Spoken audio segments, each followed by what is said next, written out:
Critiquing this film almost feels too easy. It's like taking candy from a child, which a character in this film actually does pretty early on. So that's a nice segue into Red One, a film that I don't think anyone is going to go out and buy a ticket for without knowing what they're getting themselves into, expecting high art. And if you're planning to see this despite how stupid it looks, who am I to criticize someone else's taste in movies?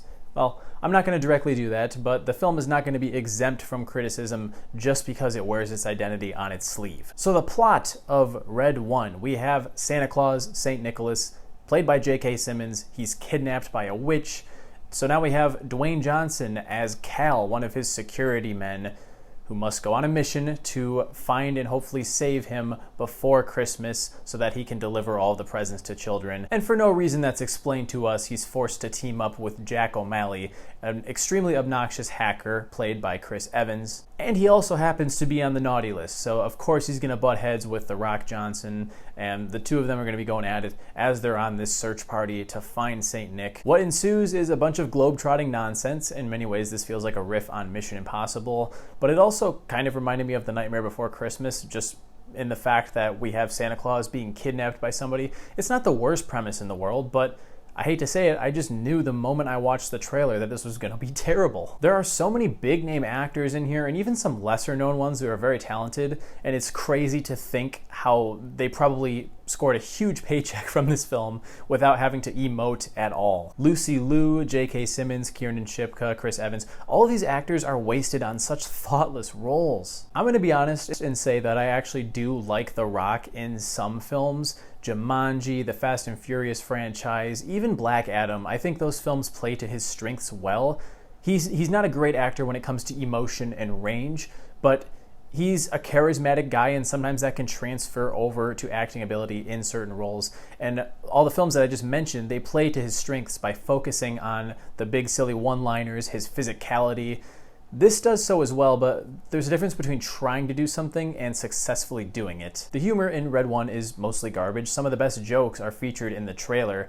I thought it was pretty funny when Chris Evans went to the store clerk and tried to get a Wonder Woman toy so that he could supersize it with one of The Rock's devices. But the humor is very childish, and we'll soon segue into why I think that doesn't fit what this movie's doing. The comedic moments, just for the most part, do not hit, and once again I want to refrain from criticizing the tastes of other moviegoers, but the fact that my audience was eating this shit up with smiles on their faces was kind of depressing. I mean, people have such low standards nowadays. So I didn't know this beforehand, but the film is actually rated PG-13. When I sat down and started watching it, I was like, oh, this is probably PG. It could definitely pass as that. And then the characters started swearing a lot more as the film went on, and it didn't feel natural. It felt very forced, and like they threw these curse words in here to achieve a PG-13 rating, because there's nothing else in here that would indicate that. There's no extreme violence, no use of drugs. The concepts in the story are so incredibly childish, and some of the humor is as well, and yet for some reason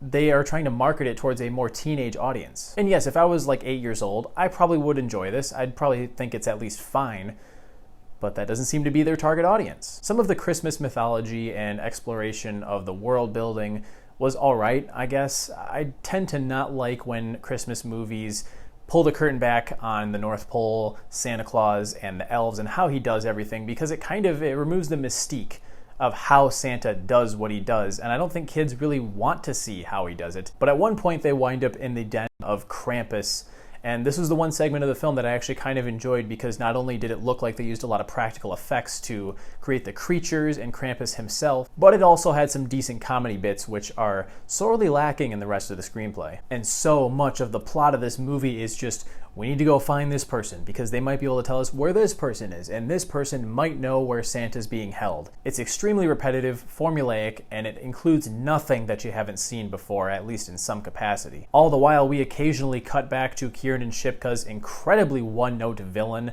She's this witch who somehow nobody suspected as the one to kidnap Santa, despite the fact that she's had issues with him in the past. And her entire plan makes no sense as well. She's trying to imprison every human being who has ever been on the naughty list. So, as she literally explains it, that means anyone who's ever done anything bad in their entire lives. Newsflash, that's every human being on Earth. There's nobody on Earth who hasn't done something wrong or bad at some point in their lives. That's what makes us human. So her plan makes no sense, and I have no idea why she's doing what she's doing, because her character is more thin than a half-ply piece of toilet paper. There's an extremely half-baked subplot involving Jack O'Malley trying to reconnect with his son, whom he's not really there for anymore because he's divorced to the kid's mother. Additionally, the reported budget for this film is like $250 million, which is insane. Just sit back for a second and think about how much money that is. And quite honestly, I think the special effects are pretty hit or miss. There are certain sequences where it looks terrible. Granted, I saw it in IMAX, so maybe just seeing it on a larger screen made it easier to notice some of the little flaws. But there's a very darkly lit climactic fight scene that takes place in a blizzard, and I could hardly make out any of what was happening. So yeah, it feels kind of trite to even waste another word on this soulless pile of candy-coated slop. I'm going to give Red 1 1.5 stars. As I'm sitting here recording this review, I'm reminded that there haven't been many good Christmas films in the last couple of years, hell, even the last decade. When I rewatch Christmas movies each year, they tend to be the same ones: Home Alone, Elf, Love Actually, The Nightmare Before Christmas. With each year that passes, I hope there will be a film that I can add to that list, and it never happens. Oh well, maybe 2025 will be the one. Clearly, I wouldn't recommend seeing this unless you're dying to watch some sort of holiday-themed film in the theaters over Christmas break, but I don't see any other reason to check it out. But if you do, let me know down in the comments what you think of it. Be sure to hit that like button and subscribe while you're at it if you want to see more videos like this, and I'll catch you all in the next one. Thanks for watching.